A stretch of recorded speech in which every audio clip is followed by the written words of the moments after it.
Olá a todos, bem-vindos ao canal. O tema dessa mensagem é o processo da criação do mundo. Hoje, vamos explorar alguns versículos do livro de Gênesis e refletir sobre suas interpretações. Vamos começar nossa jornada pelo primeiro capítulo da Bíblia. Gênesis capítulo 1, versículo 1. No princípio criou Deus os céus e a terra. Na versão original, em hebraico, terra também aparece no singular e céus no plural, dando ideia de que todos os céus foram criados no início. Ou seja, o céu terrestre, o universo e o terceiro céu, cuja física não compreendemos, mas que segundo a Bíblia é aonde Deus habita. Versículo 2. A terra era sem forma e vazia, e havia trevas sobre a face do abismo, mas o Espírito de Deus pairava sobre a face das águas. Vemos também que é apresentada a terra com três problemas: ausência de forma, vazia e em trevas. A falta de forma pode sugerir uma falta de propósito, como quando o ser humano molda a madeira e o metal para dar a eles uma utilidade. Além disso, a terra estava desprovida de vida e vegetação, e estava mergulhada na escuridão. Isso pode ser visto como uma metáfora para a condição humana, muitas vezes sem propósito, sem vida e cercado de escuridão. Compreender como Deus solucionou os problemas da terra primitiva pode ajudar a compreender como Ele aborda esses mesmos problemas na vida humana. No final do versículo, o Espírito de Deus pairava sobre a face das águas. Parece sugerir que o começo para a solução desses problemas está na presença do Espírito de Deus, que, como está escrito, é Ele quem convence o homem do pecado, da justiça e do juízo. Versículo 3. Disse Deus: haja luz.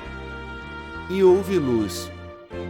Neste trecho, Deus resolve o primeiro dos três problemas mencionados anteriormente, que é a escuridão na terra. Deus trouxe a luz para a terra que estava em trevas. Isso lembra o que está escrito em João 8,12. Falou-lhes, pois, Jesus outra vez, dizendo: Eu sou a luz do mundo. Quem me segue não andará em trevas, mas terá a luz da vida.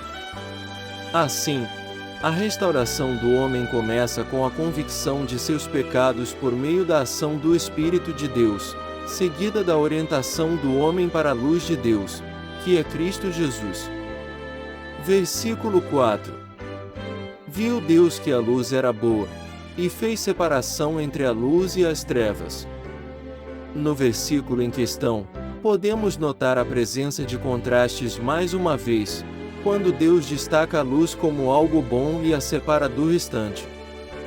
Nos versículos seguintes, há uma continuidade nesse padrão de separação de opostos, o que sugere que essa é uma característica fundamental do comportamento divino.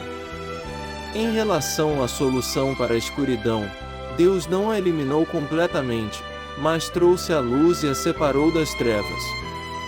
Essa analogia pode ser aplicada à restauração do homem, quando ele se arrepende e é levado a Cristo, sendo separado das práticas passadas que eram praticadas na escuridão. Versículo 5. E Deus chamou a luz dia, e as trevas noite. E foi a tarde e a manhã, o dia primeiro. Depois de separar luz e escuridão, Deus nomeia cada uma delas. Versículo 6. E disse Deus: haja um firmamento no meio das águas, e haja separação entre águas e águas. Aqui, aparentemente Deus começa a trabalhar no segundo problema da terra primitiva, a falta de forma ou propósito. É interessante notar que, assim como antes, Deus continua com suas ações de separação. Antes de criar a vida, Ele faz separações, como um agricultor que prepara a terra antes de plantar. Neste caso, Deus separa as águas das águas e cria a atmosfera. É importante destacar que uma parte permanece enquanto a outra sobe.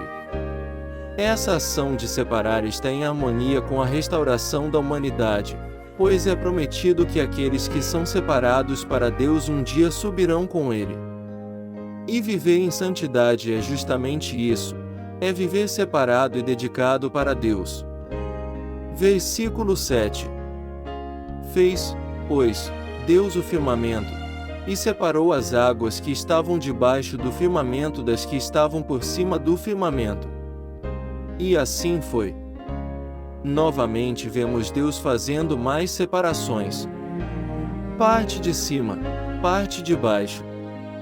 Luz, trevas. Essas separações lembram a separação que Deus fará com as pessoas no futuro próximo, como está escrito em Mateus 24, do versículo 40 ao 42.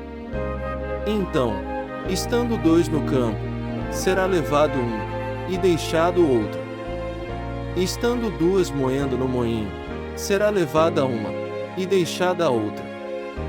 Vigiai, pois, porque não sabeis a que hora há de vir o vosso Senhor. Como vimos, Deus fez uma sequência de separações e nomeações.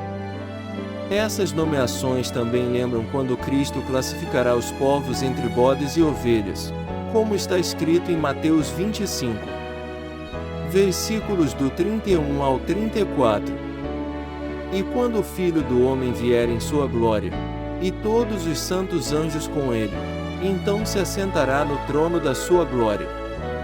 E todas as nações serão reunidas diante dele, e apartará uns dos outros, como o pastor aparta dos bodes as ovelhas.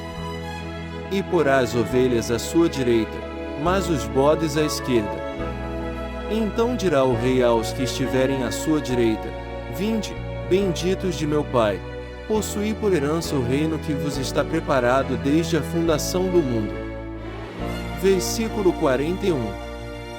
Então dirá também aos que estiverem à sua esquerda: Apartai-vos de mim, malditos, para o fogo eterno, preparado para o diabo e seus anjos. Busque ao Senhor enquanto pode. Se puder, compartilhe este vídeo. E caso queira ajudar este projeto, doe qualquer valor para o endereço de e-mail abaixo. Obrigado e fique com Deus.